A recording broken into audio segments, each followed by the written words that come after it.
이 영상 하나로 법 공부를 종결하겠습니다. 영상 시청 이후로 모든 법의 공부가 쉬워지실 겁니다. 안녕하세요. 오늘은 법 공부의 모든 것에 대해 말씀드리겠습니다. 일단 법 과목의 특징으로 시작해서 공부 방법을 알려드린 후 마지막에 중요한 점과 주의할 점, 그리고 짱돌 판례를 찍는 방법까지 말씀드리겠습니다. 주의할 점은 꼭 들어보시면 좋겠습니다. 바로 시작해보죠. 각종 드라마나 매체를 통해 보듯이 법은 우리에게 있어 무섭고 딱딱한 이미지입니다. 근데 공부에 있어 법 과목은 생각보다 물렁물렁합니다. 애매모호해요. 법이라는 게 글자를 통해 이 세상에서 일어나는 모든 일을 어떻게 처리할지 담고 있는 거거든요. 근데 항상 같은 일만 발생하냐? 절대 아니죠. 기술의 발전 등의 이유로 항상 세상에는 새로운 일이 발생하고 그걸 모두 포괄해서 담기 위해 법은 아주 일반적인 말들로 써져 있습니다. 예를 들어봅시다. 여기 있는 의사표시는 법률행위의 내용의 중요 부분에 착오가 있는 때에는 취소할 수 있다. 그러나 그 착오가 표의자의 중대한 과실로 인한 때에는 취소하지 못한다라는 민법 109조가 있습니다. 이 조문을 보면 도대체 중요 부분이 뭔데? 중대한 과실이 어느 정도 중대한 건데? 라는 의문이 들죠. 이걸 채우기 위해 판례가 있는 겁니다. 판례는 법의 해석입니다. 법관들이 이 법을 이런 경우에는 어떻게 해석할까가 판례입니다. 혹시 법적 안정성이라는 단어와 구체적 타당성이라는 단어를 들어보셨나요? 판례는 이 두 가지를 저울에 올려놓고 적당히 조율해야 합니다. 먼저 법적 안정성부터 말씀드리면 판례는 법을 해석하는 것인데 법의 테두리를 벗어나면 안 됩니다. 법관에게 법을 넘어서는 판결을 하지 못하게 하기 위해 그 해석은 법의 취지 및 의미 내에서 이루어져야 한다는 겁니다. 그리고 구체적 타당성은요. 법적 안정성을 너무 지키다 보니 불쌍하고 안타까운 상황이 발생할 수 있어서 그런 사람을 구제해주기 위해 최대한 구체적인 사안을 고려해야 한다는 것입니다. 그럼 지금부터 법을 공부하는 방법에 대해 말씀드리겠습니다. 법조문과 판례 공부법은 명확히 다릅니다. 일단 판례부터 시작해 볼게요. 이러한 판결 요지가 있는데요. 이런 판결 요지 중에서 어떤 부분이 판례일까요?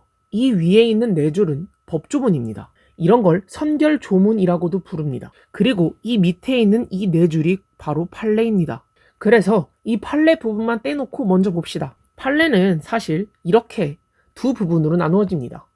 이 부분을 법리라고 하고 이 부분을 사안이라고 합니다. 법리라는 건 이 법조문을 우리는 이렇게 해석할게 라는 부분이고, 사안은 그래서 그 해석한 법조문을 이 경우에는 이렇게 적용할게 라는 부분입니다. 그래서 잘 보면 법리 부분은 법조문만큼이나 일반적으로 적혀 있습니다. 이 법리 부분은 외우는 것이 아닙니다. 아, 이런 법리 판례가 있구나 하고 넘어가는 겁니다. 그거면 충분합니다. 이 부분이 변경되어서 나오지 않습니다. 그리고 이 사안 부분은 키워드와 결론만 알면 됩니다. 이런 식으로 위반 임대 행위 후 소유권 취득, 그리고 소멸 청구 가능, 이렇게 키워드와 결론만 눈에 찍으면 답을 맞추는 데는 전혀 문제가 없습니다. 이 사안 부분도 쉽게 함부로 변형해서 나오지 않습니다. 세상에 없는 판례를 출제자가 마음대로 만들어서 문제를 낼 수 없습니다. 그건 권한을 넘는 것입니다. 그럼 이제 법조문을 공부하는 방법을 알아보겠습니다. 대부분이 어떻게 공부하실까요? 대부분 법조문 암기 스터디를 하십니다. 나쁘지는 않지만 저는 가성비가 떨어진다고 생각합니다. 모든 조문이 시험에 나오지 않아요. 자주 나오는 조문, 자주 변형되는 부분이 있어요. 예를 들어 세율 10% 등의 숫자, 30일 등의 기간, 심판 원장 등의 주체, 이런 부분이 대표적이죠. 그 부분만 이해하고 암기하면 됩니다. 나머지 조문들은 그냥 가끔씩 봐서 아, 이런 조문이 있구나 정도로만 눈에 찍어두면 충분합니다. 어떠한 판례가 어떤 조문을 선결조문으로 하는지를 위주로 보면서 이 조문을 법원에서 이런 식으로 해석했구나를 느끼면서 공부하면 충분합니다. 지금부터 중요한 점 1개, 그리고 주의할 점 1개 이렇게 말씀드리겠습니다. 일단 아주 중요한 점, 최신 판례 및 최신 개정법을 공부해야 합니다. 이건 뭐 다들 아실 것 같긴 한데 꼭 시험이 한두 달 남았을 때 한번 정리하는 시간을 가지시면 좋겠습니다. 최신 판례들은 정말 출제 확률이 100%로 아주 중요하기 때문에 따로 시간을 투자하는 게 가장 효율적입니다. 그 다음 주의할 점에 대해 말씀드리겠습니다. 아까 그 예시를 봅시다. 아까 본 민법 109조는 이렇게 첫째 문장은 원칙, 두 번째 문장은 예외로 되어 있습니다. 만약 이런 경우에 틀린 선지를 고르시오 라는 문제가 나오고 선지의 원칙만 있는 경우에 과연 이거는 맞는 선지일까요? 틀린 선지일까요? 정답은 반반입니다. 하지만 저는 맞는 선지라고 생각하긴 합니다. 이 선지가 예외가 있으니까 틀린 거 아닌가? 라는 생각이 들 수 있고, 저도 사실 그런 생각으로 이걸 틀린 선지로 푼 적이 많았는데 항상 오답이었습니다. 출제자는요, 그냥 이 원칙 조문 알아?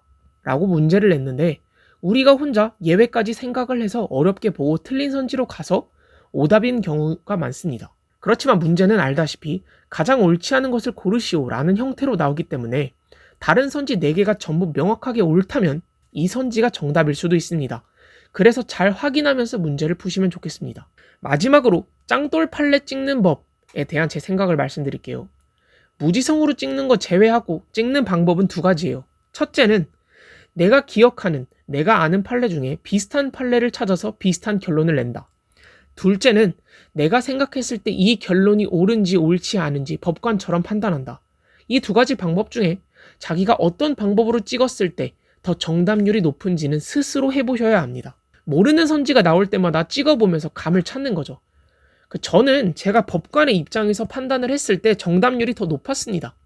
분명 짱돌이 나올 텐데 내가 어떻게 찍을지도 정해놓고 가면 괜히 시험보다 고민하거나 머리 싸매지 않아도 될 것 같네요. 한번 해보시면 좋을 것 같습니다. 여기까지 법과목 공부법에 대해서 말씀드려 보았습니다. 감사합니다.